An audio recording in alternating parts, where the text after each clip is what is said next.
C'est qu'à chaque fois que la France a eu l'occasion de faire ce débat mandaté par les Français, en 2005, après le non-traité constitutionnel européen, et récemment après le vote de 2012, eh bien, nos dirigeants n'ont pas saisi ces occasions de réouvrir le débat européen. Et on voit bien là aussi dans quelle impasse cela nous enfonce. D'ailleurs, la progression des populismes et des extrêmes droites n'est pas un phénomène national, c'est un phénomène que nous voyons à l'œuvre dans tous les pays européens.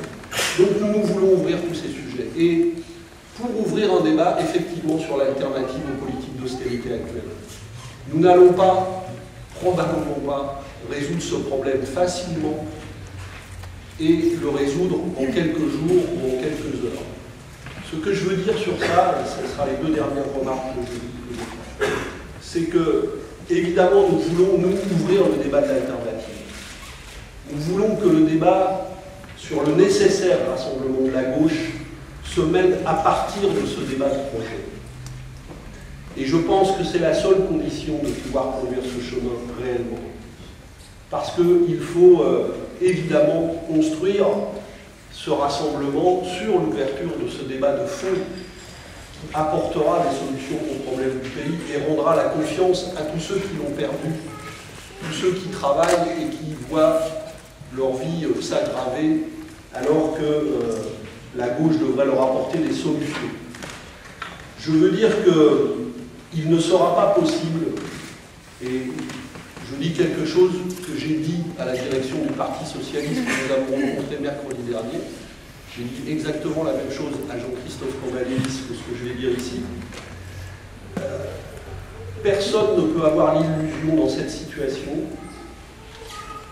qu'on réglera ce problème en disant qu'on va dans un scénario tripartite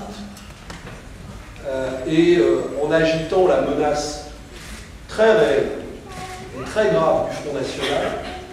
Il faudra finalement, in fine, que tout le monde se rassemble derrière François Hollande ou un candidat qui porterait un programme de même nature que la politique gouvernementale actuelle, et qu'ainsi, en le faisant à la fois appel à la discipline et au réflexe républicain, eh bien, nous sortirions de la crise par le haut.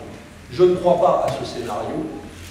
D'ailleurs, les élections municipales et européennes viennent de montrer que le réflexe républicain, comme on dit, est désarmé par l'ampleur de la crise politique actuelle et du désarmement de la politique gouvernementale.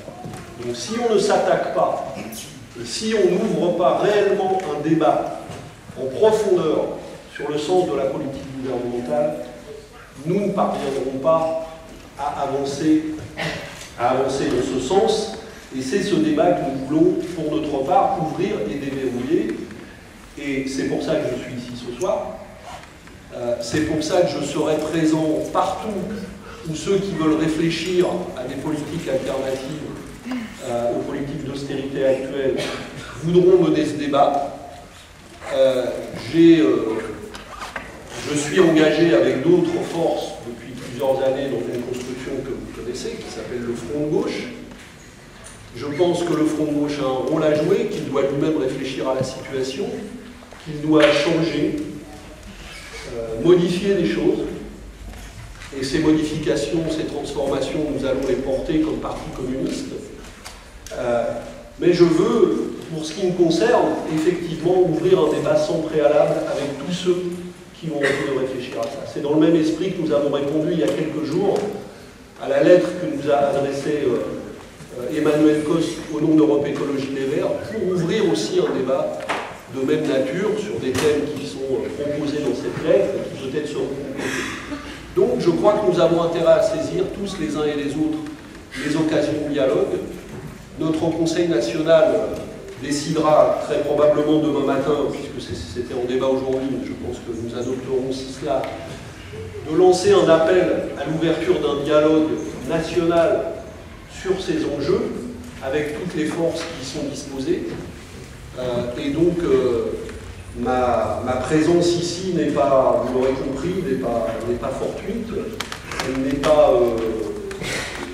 n'est pas un coup pour un jour, ou pour un soir plus exactement.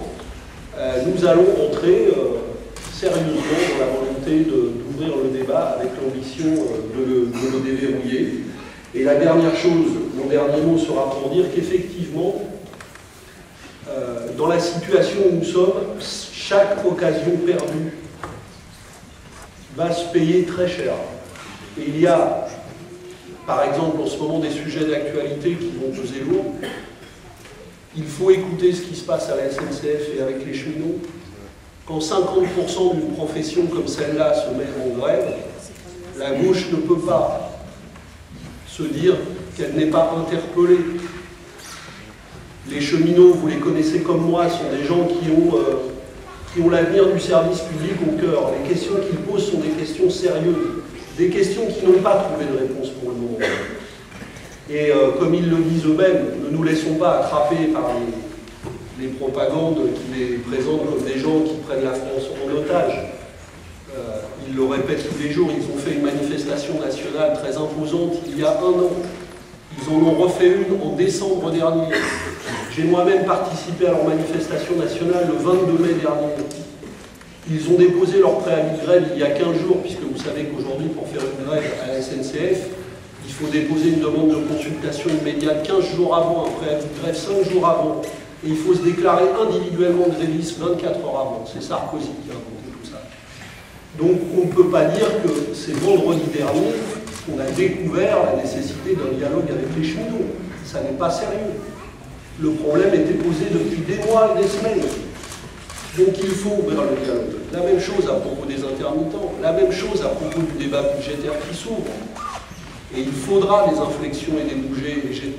J'espère que nous trouverons des convergences pour les obtenir.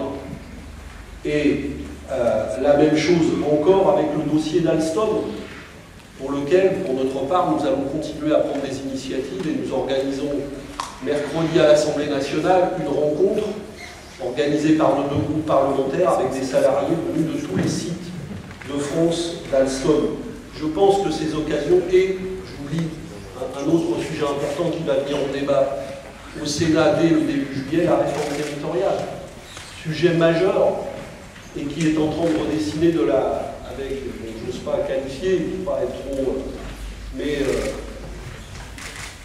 il y a pour le moins nécessité de reprendre le dossier avant d'avancer au forceps vers une réforme qui avance dans l'incohérence, dans la précipitation et en générant un mécontentement grandissant dans les territoires et parmi les élus locaux. À la veille d'élections sénatoriales, de surcroît, qui risque de mettre en danger la majorité de gauche au Sénat. Je pense que sur tous ces sujets, il faut des actes. Et nous devons ensemble essayer d'y contribuer, parce que je pense que tout ce que nous obtiendrons dans ces batailles d'actualité seront autant de points marqués pour essayer d'ouvrir enfin une perspective, une vraie perspective de gauche. Merci.